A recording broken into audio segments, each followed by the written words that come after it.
Good morning, everyone. I just wanted to start out by thanking you guys for showing up. I apologize for the short notice on this and moving this up in our schedule, but we identified some travel conflicts and some other commitments that weren't going to allow some of our partners to be here today. So they wanted to be here today. It was important for everybody to make it on this anniversary of Michael's disappearance, and so I appreciate you for indulging us and moving this up in your schedules as well. So I quickly want to recognize the Fruitland Police Department, the men and women of our department, as our staff continues to work tirelessly to keep this department moving forward as we continue to investigate Michael's case. So their loyalty and courage and tenacity is clearly unmatched, and it's a privilege to lead and work with these people every day. I just wanted to introduce some of my partners. As I've done in the past, our partnerships haven't changed. I'd like to introduce Supervisory Agent in Charge Doug Hart with the FBI, Captain Matt Sly with the Idaho State Police, Chief Gary Marshall with the Payette City Police Department, Sheriff Andy Creech with the Payette County Sheriff's Office, and Mark Sullivan with the Idaho Mountain Search and Rescue. We also have with us today the family of Michael Vaughan. We've got Brandy Neal, Tyler Vaughan, and Bob Vaughan, and Bug. So it's nice to have them here with us today. So since the evening of July 27th, 2021, the Fruitland Police Department, the Idaho State Police, the FBI, law enforcement agencies, and law enforcement agencies across the country have investigated the disappearance of 5-year-old Michael Vaughan. We haven't stopped. Every day we have unfinished business, and I'll tell you that every day is an anniversary of the disappearance from Michael Vaughan for us. Law enforcement, the families of law enforcement, and our community. Our investigation remains intense and strong. So I want to take a moment to just kind of cover some significant aspects of the case to provide some context for those who aren't completely familiar with our case, or those might be jumping in a little bit later.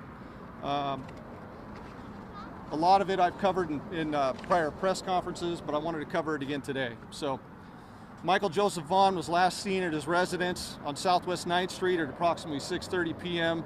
Tuesday, July 27, 21.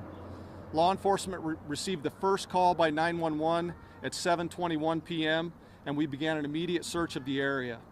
And I should note that law enforcement across the country receives these type of calls every year. Numerous calls like this, we call them wander-offs, and they conclude, but after finding the child safely with friends or family, and clearly it's typically a breakdown in communication. So you need to know the first missing and endangered alert went out at 8:20, with different alerts to email, phone calls, text messages being issued to area residents until 11:20 that night. Michael's image and information went out to law enforcement nationwide on a database called the National Crime Information Center, or NCIC. And Michael's also been entered into the State of Idaho Missing Person Clearinghouse and the National Center for Missing and Exploited Children. The Fruitland Police, Payette Police, and Payette County deputies and citizens searched through the night until support arrived the following morning. The ensuing response was immense. We had over 100 law enforcement officers from federal, state, and local agencies, including the FBI Child Abduction Rapid Deployment Team, along with trained search teams, converge on our small city of Fruitland. Our physical search efforts were conducted by experts from the Idaho Fish and Game, the Idaho Mountain Search and Rescue, the National Center for Missing and Exploited Children, both Fruitland and Sand Hollow Fire Departments, multiple law enforcement agencies, and coordinated citizen searchers.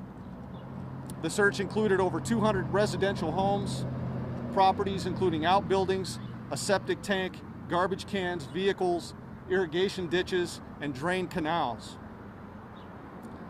Trained search teams and law enforcement, along with specialized canine teams from across the country, searched over 3,000 acres of farm ground, along with areas surrounding the city and out into the county. Sophisticated drones, boats with sonar, boats with canines, kayaks, paragliders. I would say that if we could have dammed the Snake River, we would have. With the help of residences and businesses, we were able to retrieve hours and hours of security camera video, and we continue to reference that video while working on our leads. So let's talk about since the disappearance of Michael. When I tell you our investigation has been intense and daily, I can assure you that it has been. Since the disappearance, detectives and investigators across the country have logged tens of thousands of man-hours to bring this case to conclusion. We've gathered an immense amount of data and continue to work through it with experts from several agencies. We've applied for and served over 27 search warrants, but that may seem low, but I'm telling you that we've also performed probably triple that in mutual consent type searches. So the search warrant and consent searches we've performed have yielded high volumes of data, and search warrants are still being written today. The data requires expertise from law enforcement partners, and this takes a lot of time to decipher. We continue to use all of our investigative resources, to include that of the Idaho State Police and our friends at the FBI. Further, the Idaho State Police and the FBI have assigned investigators to work specifically with the City of Fruitland Police Department on this case, and our partnership is healthy and strong. We continue to call upon the Idaho Mountain Search and Rescue teams with their specialized canine units, and we've received some recent leads that have put us out in the area again, searching more acreage. And I can't thank them enough for what they've done for us. On a moment's notice, they're jumping and running for us. Although unsuccessful with these searches, we can't stop, and we appreciate the continued support from all of our members, and I would tell you that the number of acres searched will continue to grow. So in our efforts to develop a detailed timeline of events leading up to Michael's appearance, we've processed over 1,000 leads. So we've cleared many of these leads, but not all have been cleared because some require assistance from out of state, more investigators, and probably more importantly, just time to work these things through to make sure we can bring each lead to a conclusion. This process is exhaustive and it takes a lot of time, and we believe someone out there will ultimately provide us with some information that'll help us solve this case. It's important to note that as we continue to refine our timeline, we now believe that Michael disappeared in a smaller window of time, and that's probably between the time of 6:40 p.m. and 7 o'clock p.m. on the 27th. Earlier in the investigation, we needed assistance in identifying 2 vehicles and 2 pedestrians that were seen in the area around the time of Michael's disappearance. So you guys need to know that we positively identified the blue Dodge Avenger we were looking for, and the man that we saw jogging in that area. Those have both been identified, vetted, and investigated, and to an end.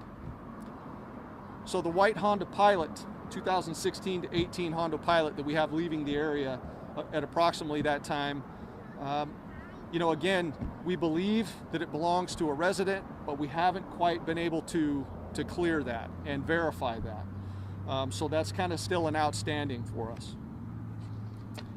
The man seen walking through the area of the splash pad of Crestview Park leading up to the time of Michael's disappearance, he's not come forward and he has not been identified. So the man's described as a white male adult, late 20s, early 30s. He was seen wearing black shorts, a white t-shirt with cut-off sleeves, dark colored shoes, and a hat. So I need to make it perfectly clear that he is not a suspect, but we need to talk to him so we can determine his whereabouts to see if he witnessed anything that would be helpful in this investigation. So I plan on releasing a photograph of that individual in my Facebook official posting later today. So you'll all have that.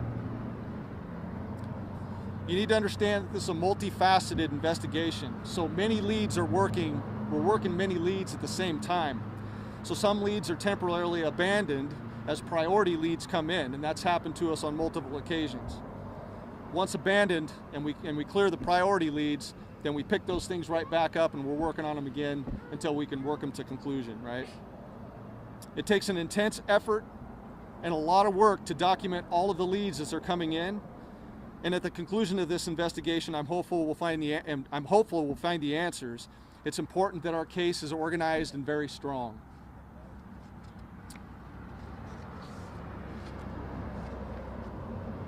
So I will tell you that this is a criminal investigation. So with that, you need to know that a majority of our investigative efforts just cannot be made public at this time.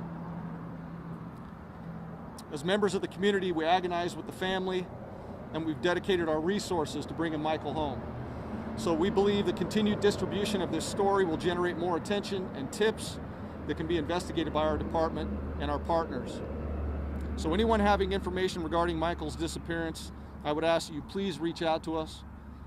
No tidbit of information is too benign or too obscure. It just helps us process the overall picture. We appreciate the efforts of the community, members of the media partners who keep this case at the forefront by promoting and sharing the story, and we encourage all of you to continue sharing the official poster from the Idaho Missing Persons Clearinghouse. I would like to introduce a new partnership today. It's called the Homeward Bound Program. The program was first started by Trooper Renee Paget with the Washington State Patrol in 2005.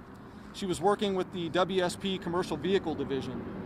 Trooper Paget worked with then the Gordon Trucking with a vision that posters of missing children being displayed on sides of semi-trailers traveling around the country could bring much needed awareness and possibly recovery.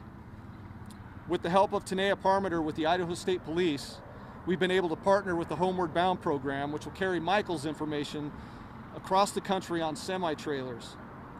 As designed by Trooper Paget, this will expand the exposure of Michael's case on the interstates, highways, and roads of our country, which will bring new leads and potentially help us bring Michael home. We're hoping to have semi-trailers outfitted with Michael's information near the end of August and get those on the road.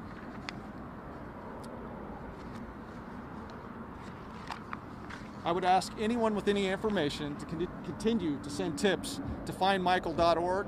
If you are out of state and you have information that you think would help us bring Michael home, I'm encouraging you to contact your local law enforcement team. They will then get in touch with us and we can start working those leads as they come in. Please share what you have. You can also contact Crime Stoppers at 343-COPS. You can remain anonymous. The reward for the information leading to Michael's safe return has grown to $52,992. This fund has been maintained by the city of Fruitland. It's secure. This will remain in place until Michael comes home. I just ask that you continue to pray for Michael, for strength for his family, and the steadfast resolve for those who are working to bring him home.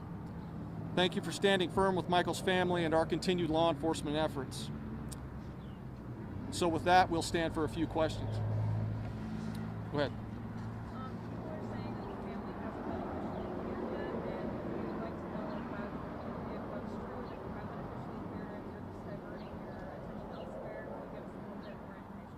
You know, I would tell you that people like to deal in absolutes, and there's nothing about this case that is an absolute. So we will continue to investigate all aspects and all avenues in this case. And you know, as I've said before, the family continues to be extremely cooperative and working with our investigation. And so, yeah, I mean, that's just kind of where we're at. You previously said back in November that there's a strong likelihood that he was abducted. Is there anything you can say that you can share with us that led you to that conclusion? Tristan, you know, due to the number of searches with trained teams and the acreages searched, that is the reason why, and without success, that is the reason why we, you know, there's a possibility or a higher probability of abduction. That's what led us to that.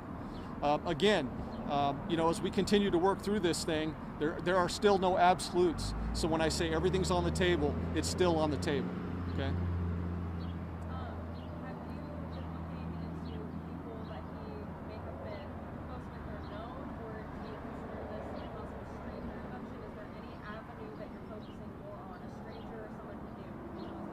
You know, we're looking into that, but I think, like I said, you know, these leads and what we're doing, it's happening at the same time. So, yes, we're looking into friends and family close to the Vaughans, and we're looking outside as well. Has the public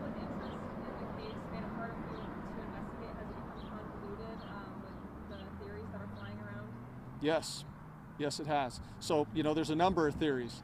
And as a matter of fact, we develop many theories throughout the week as well.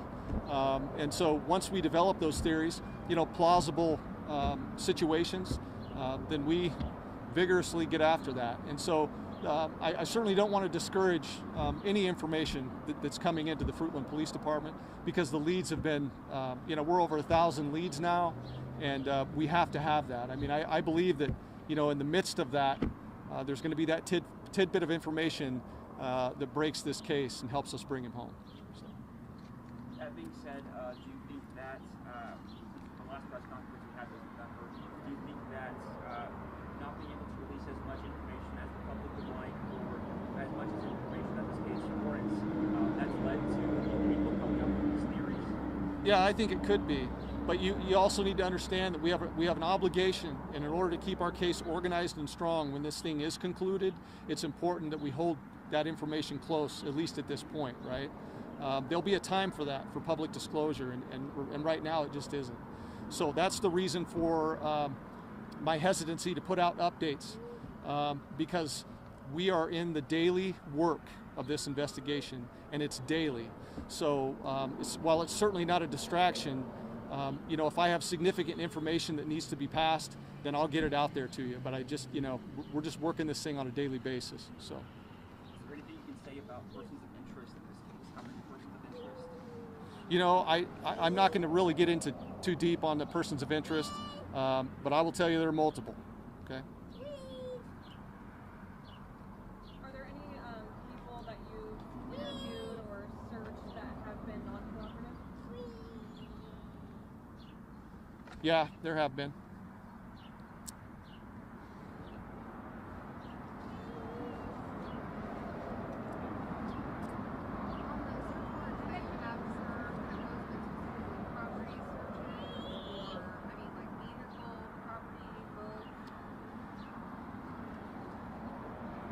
Without getting into too much detail, I would tell you properties, vehicles, electronic devices, everything you think we would be serving search warrants on, more than likely we've served search warrants on it.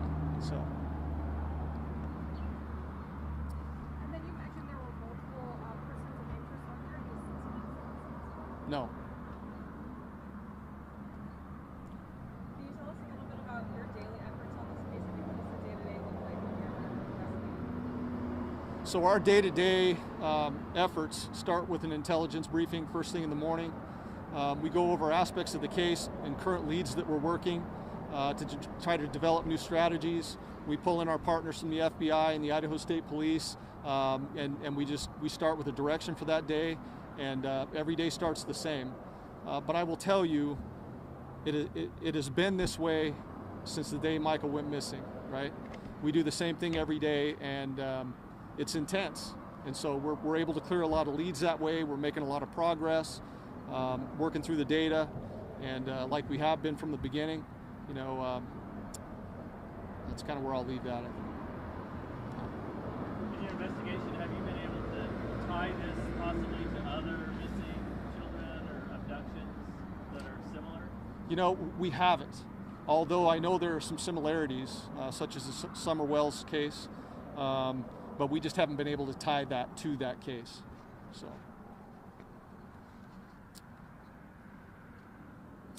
All right, well, if I don't have any more questions, I really, again, you guys, I appreciate you.